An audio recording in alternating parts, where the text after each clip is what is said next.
नमस्कार, आप city reporter देख रहे हैं। मैं ताबिश कमाल हूं, मेरे साथ मेरे सहयोगी साजिद है। दिल्ली में आज बीजेपी प्रदेश कार्यालय में संगठन की एक बहुत अहम बैठक हुई। आपको बता दें कि प्रदेश कार्यालय में इस अहम बैठक में दिल्ली बीजेपी प्रदेश अध्यक्ष वीरेंद्र सचदेवा सहित पार्टी के कई सांसद, विधायक और वरिष्ठ नेता शामिल हुए। आगामी कार्यक्रमों को लेकर के इस बैठक के अंदर चर्चा की गई। आपको बता दें कि हाल ही में रक्षाबंधन का त्यौहार है, उसके बाद 15 अगस्त और 16 अगस्त के कार्यक्रमों को लेकर के चर्चा की गई है। सूत्रों को माने तो इस बैठक के अंदर रक्षाबंधन को लेकर के खासा तैयारियों पर जोर दिया गया है। पार्टी के वरिष्ठ नेता चाहते हैं कि पार्टी का हर नेता इस बार झुग्गी झोपड़ी में जाकर के रक्षाबंधन का कार्यक्रम मनाए। रक्षाबंधन त्यौहार के जरिए एक खूबसूरत मैसेज देने की कोशिश की जा रही है। तमाम पार्टी के नेताओं से कहा गया है कि आप अपने आसपास के क्लस्टर झुग्गी झोपड़ी के एरिया में जाकर वहाँ मौजूद बहनों से राखी बंधवाए। साथ ही सिर्फ रक्षाबंधन के पर ही नहीं, इसके अलावा 15 अगस्त को लेकर के भी कार्यक्रम में चर्चा की गई है। 12 अगस्त को तिरंगा यात्रा निकाली जाएगी। 12 अगस्त से लेकर के और 15 अगस्त तक तिरंगा यात्रा के कई अलग अलग कार्यक्रम डिसाइड किए गए हैं। इन कार्यक्रमों को मंडल स्तर से लेकर प्रदेश और राष्ट्रीय स्तर तक किया जाएगा। आपको बता दें कि पिछली बार भी दिल्ली में भारत मंडपम को 12 अगस्त पे ही तिरंगा यात्रा निकाली गई थी। हालांकि 12 अगस्त से लेकर 15 अगस्त तक अलग अलग इलाकों में तिरंगा यात्राएं निकाली जाएंगी। वहीं देखा जाए तो 14 अगस्त को विभाजन विभिष्का कार्यक्रम मनाया जाएगा। आपको बता दें कि जो लोग बंटवारे के समय भारत आए थे उनसे भी मिलने का कार्यक्रम रखा गया है और इसको विभाजन विभिष्का का नाम दिया गया है और भारतीय जनता पार्टी हर साल इस कार्यक्रम को करती है। वहीं इसके अलावा 16 अगस्त को पूर्व प्रधानमंत्री अटल बिहारी वाजपेयी की पुण्यतिथि पर भी कई खास कार्यक्रम किए जाएंगे। इन तमाम कार्यक्रमों को लेकर के आज विस्तार रूप से दिल्ली बीजेपी प्रदेश कार्यालय में संगठन की एक अहम बैठक हुई, जहां पर पार्टी प्रदेश अध्यक्ष वीरेंद्र सचदेवा के साथ पार्टी संगठन महामंत्री पवन राणा और कई विधायक और सांसद मौजूद रहे। वीडियो जर्नलिस्ट साजिद के साथ ताबिश कमाल, दिल्ली।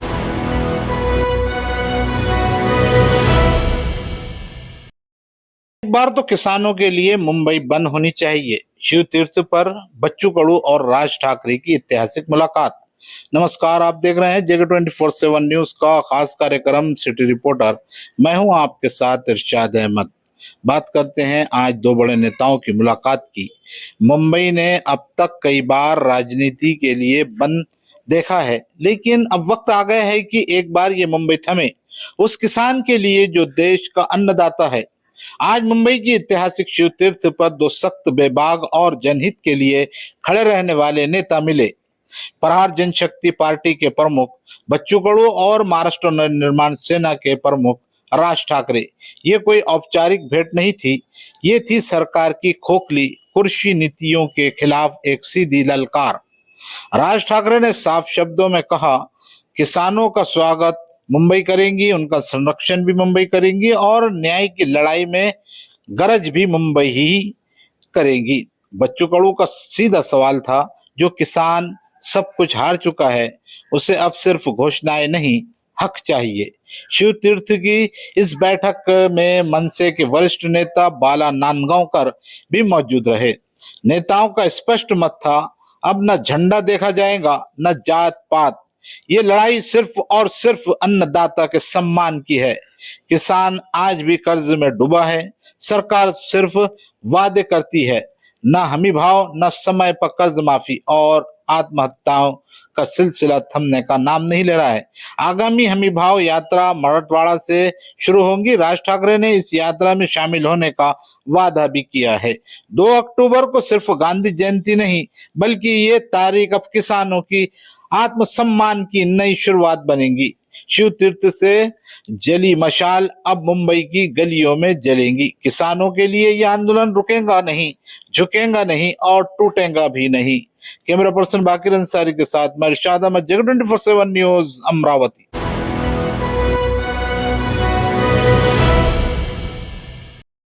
भारतीय जनता पार्टी में अभी तक प्रदेश अध्यक्ष की जो दूरी है वो बनी हुई है। प्रदेश अध्यक्ष अभी तक नियुक्त नहीं हुआ है।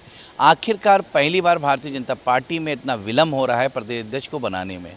कभी पार्टी मंथन करती है क्या ओबीसी नेता को प्रदेश अध्यक्ष बना दिया जाए, कभी पार्टी मंथन करती है क्या दलित नेता को प्रदेश अध्यक्ष बना दिया जाए, कभी स्वर्ण समाज पे भी चर्चा होती है। मगर जिस तरह से पीडीएफ फार्मूला अखिलेश यादव ने 2024 की लोकसभा में अपनाया है, उसको देखकर लगातार भारतीय जनता पार्टी जो है वो कहीं ना कहीं परेशान है और वो जाति समीकरण के एतबार से ही प्रदेश अध्यक्ष देना चाहती है, क्योंकि दलित वोट अत्यधिक है। दलित वोट बैंक पे भी बातचीत हो रही है, ओबीसी वोट बैंक पे भी बातचीत हो रही है। अब देखने वाली बात है कि ओबीसी क्या प्रदेश अध्यक्ष होगा कि दलित नेता जो है प्रदेश अध्यक्ष होगा भारतीय जनता पार्टी का। अखिलेश यादव ने जाति समीकरण का ऐसा कार्ड खेल दिया है कि भारतीय जनता पार्टी उसमें परेशान होकर उलझ चुकी है और ख़ास तौर पे पीडीए का जो फार्मूला है वो कारगर साबित हुआ। 37 सीटें लोकसभा की समाजवादी पार्टी जीत के थर्ड लार्जेस्ट पार्टी पूरे हिंदुस्तान में उभर के आई। पार्लियामेंट्री बोर्ड के बाकायदा सदस्य हुए ये 37 एमपी समाजवादी पार्टी के। अब देखने वाली बात है कि इसी पीडीए फार्मूले पर समाजवादी पार्टी को आने वाले चुनाव में उत्तर प्रदेश 2027 की विधानसभा में कितना फ़ायदा होता है। मगर बहरहाल इसी जाति समीकरण के खेल में भारतीय जनता पार्टी भी फंसती हुई नज़र आ रही है और ये लग रहा है किसी ओबीसी वर्ग का प्रदेश अध्यक्ष बनना तय माना जा रहा है, क्योंकि ओबीसी को साधना चाहती है भारतीय जनता पार्टी। दलित वोट बैंक पे भी निगाह है, दलित पे भी विचार विमर्श चल रहा है। अब देखने वाली बात है कि इसी कहीं ना कहीं खेल में भारतीय जनता पार्टी फंस गई है, जिसकी वजह से अभी तक प्रदेश अध्यक्ष का नाम जो है वो पेश नहीं कर पाई है पार्टी की तरफ से। अगर ये जाति समीकरण का खेल ना होता तो अब तक प्रदेश अध्यक्ष कहीं ना कहीं नामित हो चुका होता और प्रदेश अध्यक्ष किसी न किसी रूप में भारतीय जनता पार्टी को उत्तर प्रदेश में स्थापित हो चुका होता।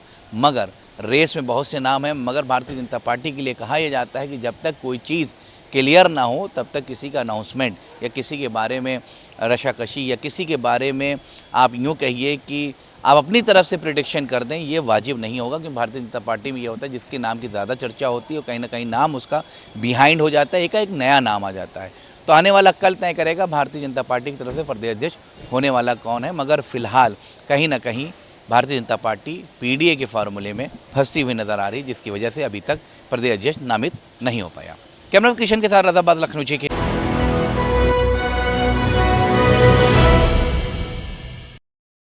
निलंबित आईएएस अभिषेक प्रकाश के करीबी निकांत जैन की मुश्किलें लगातार बढ़ रही हैं। जिस तरह से एसटीएफ ने रिश्वतखोरी के मामले में निवेशकों के साथ जिस तरह से रिश्वत के मामले में आरोप लगे थे, उस पूरे मामले को लेकर यूपी एसटीएफ ने निलंबित आईएएस अभिषेक प्रकाश के करीबी निकांत जैन को पहले ही जेल भेज चुकी है। अब जिस तरह से ईडी के अधिकारियों ने शिकंजा कसा है, तो आज जिस तरह से ईडी के अधिकारियों ने विशालखंड गोमती नगर में अभिषेक आईएएस जो अभिषेक प्रकाश हैं निलंबित हैं, उनके करीबी निकांत जैन जो लगातार पूरे कमीशन खोरी को लेकर पैसे के लेन देन करते थे, अब ईडी ने शिकंजा कसा है। निकांत जैन के आवास पर छापेमारी हो रही है। ये छापेमारी उत्तर प्रदेश के मेरठ, नोएडा और लखनऊ में हो रही है। माना यह भी जा रहा है कि जिस तरह से लगातार रिश्वतखोरी के आरोप में निकांत जैन की मुश्किलें बढ़ रही हैं, तो ये भी अब देखने वाली बात होगी कि जिस तरह से ईडी के अधिकारियों ने निकांत जैन के घर पर छापेमारी की है, माना यह भी जा रहा है कि तमाम दस्तावेज हैं जो ईडी के हाथ लगे हैं। देखने वाली बात यह होगी कि क्या कुछ है पूरे मामले को लेकर। जिस तरह से निलंबित अभिषेक प्रकाश के खिलाफ भी जांच चल रही है, साथ ही साथ उनका जो करीबी था निकांत जैन को सलाखों के पीछे भेजा गया है। अब ईडी के अधिकारी लगातार सर्च ऑपरेशन कर तमाम जो दस्तावेज हैं वो अपने पास ले रहे हैं। आने वाले समय में निकांत जैन को लेकर बड़ा खुलासा होगा। कैमरामैन किशन के साथ उमेश मिश्रा, JK 24x7 लखनऊ।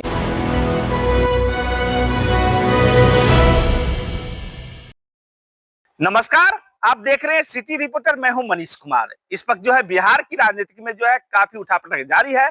इसी कड़ी में जो है अभी पटना के सड़कों पर देखा गया कि जो STR4 के जो एसटीएट जो अभ्यर्थी है वो अपनी जो है एग्जाम को लेकर जो है सरकार से मांगे कर रही है।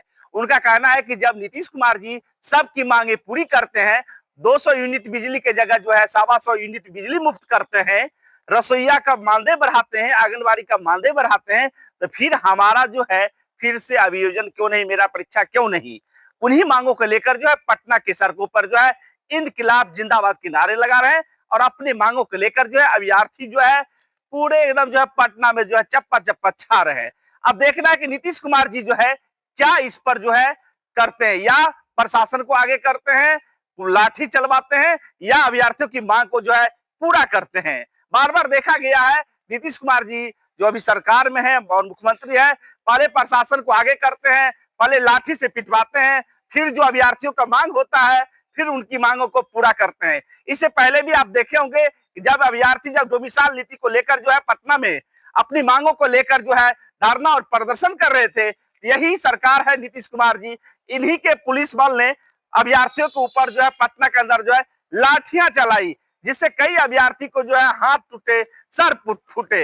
लेकिन फिर पुनः वही नीतीश कुमार जी ने डोमिसाइल नीति को जो है लागू कर दिया। तो कहीं ना कहीं ये दबाव जो अभ्यर्थियों द्वारा जो बनाया जा रहा है, जो अभ्यर्थियों का उम्मीद है कि हम लोगों का जो मांग है नीतीश कुमार जी जरूर मानेंगे। लेकिन इसी कड़ी में मैं चुनावी समीक्षा पर मैं बात करूं तो चुनावी समीक्षा को लेकर बिहार विधानसभा चुनाव को लेकर जो है काफी घमासान मचा हुआ है। अनंत सिंह किसी परिचय का मोहताज नहीं, जो मोकामा से आते हैं और छोटे सरकार के नाम से जो है प्रसिद्ध है।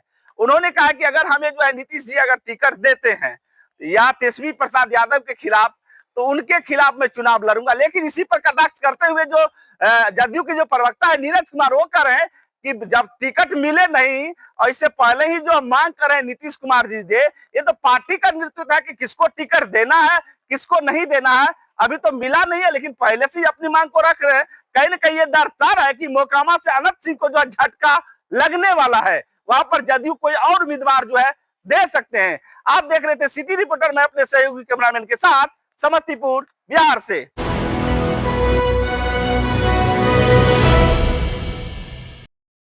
नमस्कार, आप देख रहे हैं हमारा खास कार्यक्रम सिटी रिपोर्टर। मैं हूं धनराज की राजधानी देहरादून से और बात करेंगे उत्तराखंड के मौसम की, क्योंकि लगातार उत्तराखंड का जो मौसम का मिजाज है वो लगातार बदलता हुआ नजर आ रहा है। क्योंकि हाल ही में आपने देखा कि पिछले 3 दिनों कहीं ना कहीं भारी बारिश उत्तराखंड के तमाम क्षेत्रों में देखने को मिली और जिसके कारण उत्तरकाशी के अंदर एक आपदा भी देखने को मिली और जिसमें लगभग 4 से 5 लोगों ने अपनी जान गंवाई है। और अभी भी देखिएगा कि वहाँ पर रेस्क्यू अभियान लगातार जारी है और अभी भी बताया जा रहा है कि 40 से 50 लोग अभी वहाँ पर कहीं ना कहीं लापता बताए जा रहे हैं, जिनको ढूंढने का काम लगातार रेस्क्यू टीमें कर रही हैं। लेकिन वही मुख्यमंत्री पुष्कर धामी भी लगातार अपना डेरा उत्तरकाशी के अंदर डाले हुए हैं और लगातार उत्तरकाशी के अंदर कहीं ना कहीं मॉनिटरिंग कर रहे हैं और तमाम अधिकारियों को निर्देश भी दे रहे हैं कि जो रेस्क्यू अभियान है उसको चलाने में तेजी लाई जाए। और लगातार देखा भी जा रहा है कि जो रेस्क्यू टीमें वहाँ पर लगी हुई हैं वो कहीं ना कहीं अभियान को में तेजी लाते हुए जो कार्य कर रही हैं वो कहीं ना कहीं उनके काबिल तारीफ है। और वहीं देखिएगा कि अभी भी मौसम विभाग की तरफ से, क्योंकि इस समय मैं मौजूद हूं मौसम विभाग में और मौसम विभाग के जो वैज्ञानिक हैं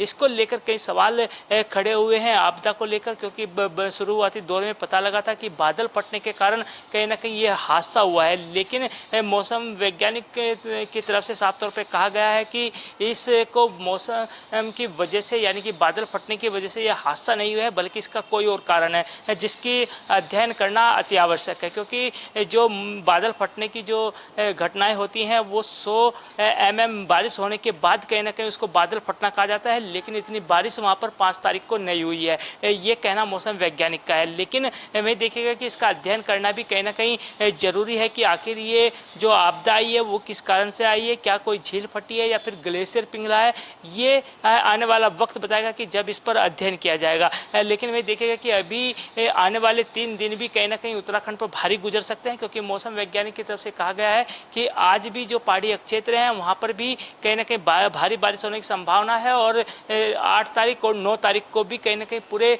उत्तराखंड के तमाम क्षेत्रों में कहीं ना कहीं भारी बारिश होने की संभावना बताई गई है, जिसके लिए येलो अलर्ट भी जारी किया गया। अब देखने वाली बात होगी कि इस येलो अलर्ट के चलते किस तरीके से प्रशासन अलर्ट मोड पर रहता है, क्योंकि लगातार हम देख रहे हैं कि जब से मौसम खराब हुआ है तो कहीं ना कहीं प्रशासन अलर्ट मोड पर है और आगे भी येलो अलर्ट को देखते हुए कहीं ना कहीं प्रशासन को अलर्ट मोड पर जरूर किया जाएगा। कैमरा सहयोगी वीरेंद्र थपलियाल के साथ धनराज गर्ग, JK 24/7 न्यूज़, देहरादून।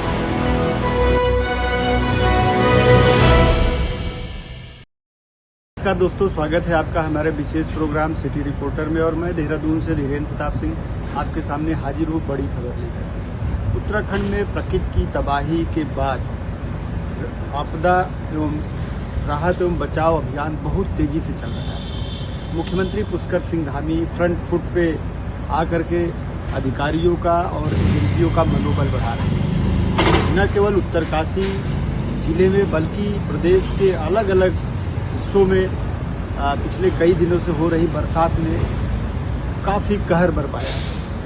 मुख्यमंत्री लगातार 3 दिन से उत्तरकाशी में कैंप किए हुए थे, लेकिन जैसे ही उन्हें सूचना मिली कि इसी तरह के कुछ हालात पौड़ी जिले में भी देखने को मिल रहे हैं, सैज गांव में इस तरह की एक बड़ी तबाही देखने को मिल रही है, मुख्यमंत्री तत्काल हेलीकॉप्टर से पौड़ी जिले में पहुंचे और वहां पे पीड़ितों के आंसू पहुंचे। इसके साथ ही मुख्यमंत्री लगातार समीक्षा भी कर रहे हैं, जो एजेंसियां हैं उनके जो अधिकारी हैं उनके लगातार संपर्क में हैं, उनका मनोबल भी बढ़ा रहे हैं और उन्होंने कहा है कि केंद्र सरकार ने भी उनको आश्वस्त किया है कि आपदा के लिए फंड की कोई कमी नहीं होने दी जाएगी। एजेंसियां लगातार काम कर रही है, भारतीय सेना ग्राउंड जीरो पे उतर करके बहुत तेज़ी से जो पीड़ित लोग हैं उनको रिलीफ पहुंचा रही है। उत्तरकाशी से लगभग 300 से अधिक लोगों को आज निकाल करके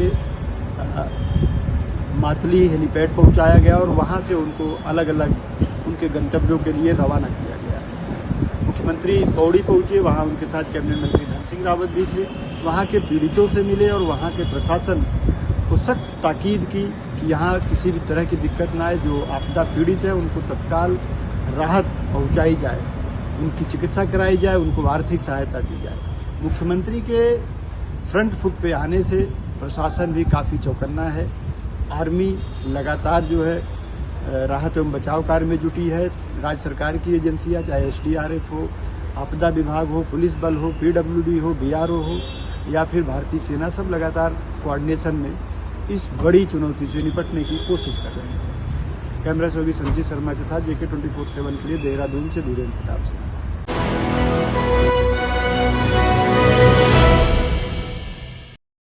प्रदेश में आज समाजवादी पार्टी के राष्ट्रीय अध्यक्ष अखिलेश यादव ने नरेंद्र मोदी प्रधानमंत्री को लेकर बड़ा बयान दिया। उन्होंने कहा कि हम विदेश नीति में पूरी तरीके से विफल रहे हैं, जिसका खामियाजा भारत की समस्त जनता को भुगतना पड़ेगा। अमेरिका के द्वारा 25% अतिरिक्त टैरिफ लगाने को लेकर के उन्होंने बड़ा बयान दिया।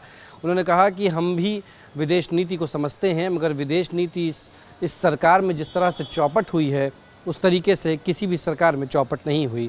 कांग्रेस की तरफ से पहले भी ये विदेश नीति को लेकर के कई बार बयान आ चुके हैं और इस बार समाजवादी पार्टी के राष्ट्रीय अध्यक्ष एवं पूर्व मुख्यमंत्री उत्तर प्रदेश अखिलेश यादव ने बड़ा बयान दिया। उन्होंने कहा कि हमेशा की तरह प्रधानमंत्री नरेंद्र मोदी ने सिर्फ देश के लोगों को ठगने का काम किया है। न सिर्फ ठगने का काम किया बल्कि लाखों रुपए की बात भी कही गई थी, काला धन वापस आने की बातें कही गई, तमाम तरीके की योजनाएं जो फर्जी वाले तरीके से रखी गई, प्रदेश की जनता और देश की जनता को लूटने का काम किया जा रहा है। उन्होंने कहा जिस तरीके से उत्तर प्रदेश के योगी उसी तरीके से देश के मोदी दोनों ही इस बार सरकार से उखाड़ कर फेंक दिए जाएंगे। उन्होंने कहा कि हम लगातार प्रयास कर रहे हैं, पाठशाला चलाते रहेंगे, PDA की पाठशाला से लोगों को रूबरू कराते रहेंगे। छात्रों को आखिरकार पता होना चाहिए कि किस शब्द से क्या बनता है। सबसे बड़ी बात उन्होंने कहा कि इस बार छलने का काम उत्तर प्रदेश की सरकार कर रही है और विदेश की नीति पर छलने का काम देश के प्रधानमंत्री नरेंद्र मोदी कर रहे हैं। अखिलेश यादव ने यह बात इसलिए कही क्योंकि विदेश नीति में अमेरिका के द्वारा भारत को 25% प्रदेश सरकार जाहिर तौर पर देश में कहीं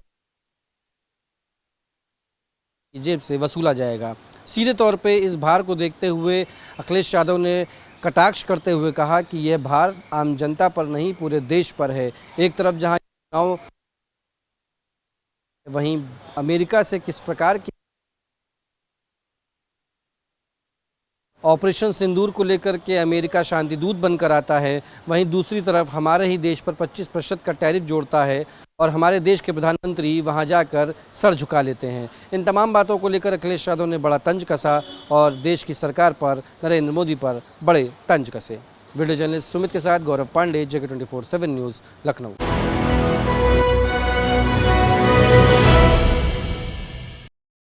छत्तीसगढ़ में पूर्ववर्ती सरकार के द्वारा हाफ बिजली बिल योजना बंद करने के फैसले के बाद लगातार छत्तीसगढ़ में सियासत जारी है।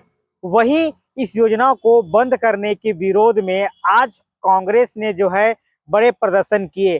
प्रदेश के सभी जिला मुख्यालयों पर कांग्रेस के द्वारा जो है जमकर के प्रदर्शन किया गया और बिजली के नाम पर जो है सरकार से जनता से धोखा करने का आरोप लगाया। इन जो प्रदर्शन में जो है कांग्रेस के कई बड़े जो कार्यकर्ता जो है शामिल हुए। इसी कड़ी में बात करें तो रायपुर में भी एक बड़ा जो है प्रदर्शन जो है देखने को मिला। वहीं बिजली बिल की बढ़ोतरी को लेकर के जो है लगातार कांग्रेस जो है सरकार को घेर रही है। आपको बता दें कि पूर्ववर्ती कांग्रेस सरकार ने हाफ बिजली बिल योजना जो है वो उन्होंने लाया था, जिसके तहत जो है 400 यूनिट बिजली जलाने पर जो है हाफ रेट में वह मिल जाता था, 200 रुपए के आसपास होता था। उसके बाद सरकार ने इसे जो है बंद करने का फैसला लिया है। अब 100 यूनिट तक जो है मुफ्त बिजली देने की बात कही है। वहीं इस पूरे मसले को लेकर के कांग्रेस के प्रदेश अध्यक्ष दीपक बैज ने जो है सरकार पर हमला बोला। उन्होंने कहा कि लगातार छत्तीसगढ़ में बिजली की बढ़ोतरी हो रही है, ऐसे समय पर बिजली बिल हाफ योजना को बंद करके सरकार जो है जनता के साथ जो है खिलवाड़ कर रही है, धोखा कर रही है। वहीं जो है मुख्यमंत्री विष्णुदेव साय ने कांग्रेस के प्रदर्शन पर पलटवार किया। उन्होंने कहा कांग्रेस के पास कोई काम नहीं है। उन्होंने कहा कि हम मुफ्त बिजली की योजना की ओर हम बढ़ रहे हैं और प्रदेश की जनता को जो है अलग अलग जो है योजनाओं के तहत बिजली बिल मुफ्त देने की बात कर रहे हैं, सौर ऊर्जा की तरफ जा रहे हैं। तो इस मुद्दे को लेकर के लगातार जो है सियासत जारी है। अब देखना ये होगा, क्योंकि बिजली का मामला जो है आम जनता से जुड़ा हुआ है। आने वाले समय पे इसका कितना असर किस पार्टी पे होगा, ये तो देखने वाली बात होगी। कैमरामैन नोमेश के साथ शंभू रहे, JK24 न्यूज, रायपुर।